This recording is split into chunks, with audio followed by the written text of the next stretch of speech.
अभिनेता शाहिद कपूर और ईशान खट्टर की मां नीलिमा अजीम ने अपने बच्चों को एक मां के रूप में पालने में आने वाली कठिनाइयों और चुनौतियों के बारे में बात की है। बातचीत में नीलिमा ने अपनी असफल शादियों के बारे में भी बात की और बताया कि वो कैसे परिवार की एकमात्र कमाने वाली थी। उसके तलाक के बाद उसने यह भी खोला कि उसके तलाक ने उसके 2 बेटों को कैसे प्रभावित किया। नीलिमा ने 1979 में अभिनेता पंकज कपूर से शादी की और वो 1981 में शाहिद कपूर के जन्म से कुछ समय पहले मुंबई चले गए। 1984 में नीलिमा और पंकज का तलाक हो गया। नीलिमा को मिला 1990 में राजेश खट्टर से शादी की और 1995 में अपने दूसरे बेटे ईशान खट्टर का स्वागत किया। वे भी 2001 में अलग हो गए।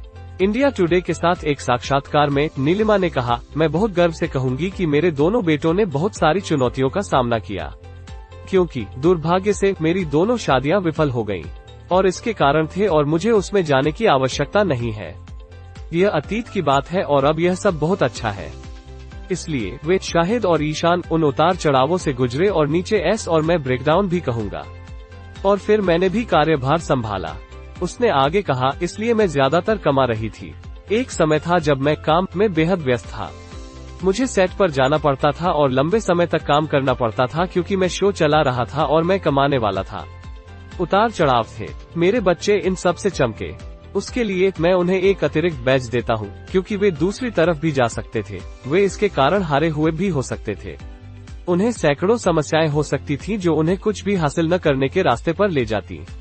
किसी भी चीज से ज्यादा उन्होंने अपने पेशे में हासिल किया है। वे अद्भुत लोग बन गए हैं। वे अच्छे इंसान हैं। नीलिमा ने कई टेलीफिल्म्स और टीवी शो में काम किया है, जिसमें 90 के दशक में लोकप्रिय और समीक्षकों द्वारा प्रशंसित शो सांस भी शामिल है। इस दौरान वह फिल्मों में भी काम कर रही थी।